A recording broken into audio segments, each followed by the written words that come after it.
Hey everybody, this is Steli after with Closer. And in today's video, I'm going to share with you how you and your startup can sell high-tech to low-tech buyers. So here's the challenge. A lot of times new startups, they create technologies, they develop new software, and they're going after markets that are not yet accustomed to buying these types of software products, these types of technology products. Let's call them low-tech markets, or let's call them very traditional buyers, right? So the type of people that don't like change, the type of people that are not super high-tech, using all the newest technologies and softwares and software products, but that are still running businesses and that need at certain times to get on with the times. So you have built something you know is valuable to them. You know you can make a difference for them, but your challenge is that when you pitch them about this new software, this new technology, you just get that blank stare, or you just get that feeling that they're just not comfortable buying software, and they feel overwhelmed, and they feel uneducated, and they feel slightly afraid, or they're cynical. They're thinking, yeah, this is the new fad, the new hype. How do I know that this is going to really be worth my time if I'm not if I'm not on top of everything that's going on in the world of technology to know and to be able to really judge the good from the bad? The reason why I wanted to share this is that just recently, and this has happened many, many times, just recently I talked to another founder that was selling an online advertising product to a small business market that needed to advertise, that is still advertising heavily and spending money on ads, but that was just not comfortable spending ads on this new platform. And the advice that I give is always the same. It's the fear of missing out framework, right? So what you want to do with traditional buyers is you want to relate your technology with something that happened in the past. They know how to relate to the past. They're not that great at having vision and relating to the future, right? That's not what they're in it for. That's not their strength. That's not how they've lived their life up until this point. So you can't talk to them about the future and the innovation and trends and all that. That all is bullshit to them and mumbo jumbo. What you want to do instead of talking about the future is you want to relate what you're currently doing to the past. The past is certain. The past has already happened. They surely, as traditional people, can relate to it. So what you need to do is step one is relate your new high-tech product to something that happened in the past that they can relate to. And you need to then connect it with one of the most powerful motivators for people buying anything in this world today, which is FOMO, the fear of missing out.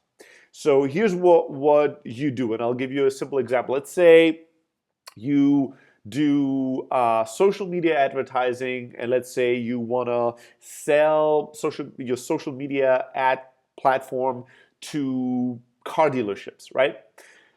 Car dealers, not the most innovative, tech-savvy buyers typically, right? But still spending tons and tons of money on advertising. So you have your new tool, you're calling these car dealerships, you're trying to convince them to buy your product. If you talk to them about new social media, you talk to them about Snapchat or Instagram or even Facebook and Twitter, they might just go, how do I know that this makes any sense? How do I know if this is really effective? I don't understand all that new shit. I'm not using it myself. It seems like my kids are on these platforms. How are they going to buy cars? They're just overwhelmed, intimidated, turned off by it. So it's going to be a really, really hard pitch.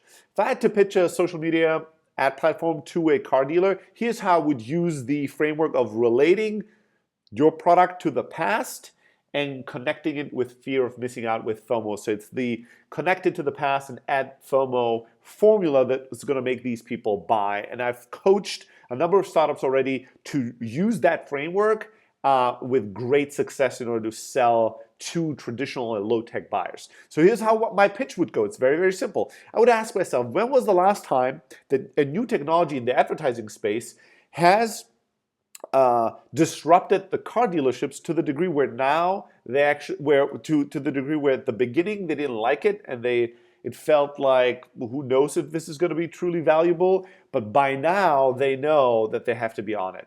So with car dealerships at the beginning, it was online ads in general. It just seemed something weird and esoteric, and who knows, because most of the cars were advertised in papers, right? But even more concretely, Google AdWords, right? Doing paid advertising, paid search advertisement was something that most car dealerships ignored until they could not afford to ignore it anymore because it became the majority of how people were looking for cars, right? Paid ads on Google, and then some really big marketplace platforms. You know which those are. There's always these few platforms out there that are winning in specific markets, right? So what I would do is if I call up a car dealership, I would tell them, hey, I know you're spending X amount of dollars in advertisement. Um, and I know that you're always looking for, spending your dollars more successfully with a high ROI, right? You want to spend every dollar with the best return possible. Now, you already know everything that's out there and that is tested and proven. And I'm going to share something with you that today will seem really, really weird and esoteric and intimidating. And in the next 5 years, I guarantee you're going to be on. Remember that, and then you tell them, hey, we have a social media ad platform. It's on all these platforms. It reaches 500 million people. In the US, we have X amount of success already with all these other advertisers. And here's what's happening right now in the car dealership world. They're just like back in the day when Google did AdWords. I'm pretty sure you remember the early days of Google bringing out AdWords and people thinking about spending money on search advertisement. It seemed esoteric, it seemed crazy, it seemed like a fad. You didn't know if you should be part of it or not. Many car dealerships didn't know if they should be part of it or not. There were a few car dealerships that invested in search advertisement early. They saw the opportunity and they got all the return, and they built a bigger and bigger business, and not just a bigger business, more expertise on it. So by now they have all these benefits. They had all these years ahead of all the industry that came after them because they made an early, small but early bet into search advertisement when it just came out and most people ignored it. Well, today is a similar opportunity to you. What we are offering today, most car dealers will ignore. Most car dealers will wait until it's too late, and then they're going to try to jump on the bandwagon. But only if you only take a few bucks of your overall ad spend and ad budget and start making an early bet into this, I guarantee you that as you look at the trends in the future, you're going to build a lead ahead of the competition, right? And we made this so simple and so powerful that it's not going to take a lot of your time. And all you have to do is you have to, take the next 2 months, spend X amount of dollars, and see if you see a return. And if you do, you just have to keep reinvesting that return and build a lead ahead of all your local competitors at the car dealership. I know how incredibly competitive that space is. So what you do is you relate it back to something they remember, Google AdWords. They probably missed out on that, right? Other people didn't, and they got a competitive edge over them. And it sucked and it hurt. And now what you're telling them is a chance to not make the same mistake again. You're telling them if you're not jumping on this new platform of doing ads on social media, let's say, what you're doing is you're repeating history in a negative way. You're doing the same mistake. You're making the same mistake you made in the past of not investing in this because it seems intimidating, while some of you more innovative, more risk-taking competitors they will build a lead, they will build expertise, they will get business in return, and by the time that you caught up with that, just like the entire other industry, it's too late and all the early wins and all the real money is gone already and sucked out of that market, and spending ads on Google is incredibly expensive by that point. So what you do is you relate it back to a mistake they made in the past, a technology that seemed crazy. Google seemed like a funny thing, but how is this going to make us any money? And now it's been a standard, something everybody uses, something everybody advertises on, something that doesn't seem that funky or funny or intimidating anymore. And you tell them that what you're proposing to them today is the same thing.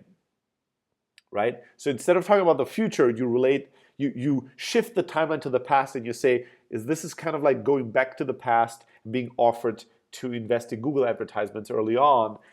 You now can, invest early when everybody else thinks they shouldn't. And you actually take that feeling that they have, that intuition that tells them this is new, this is unproven. You take all these negatives, this is new, this is unproven.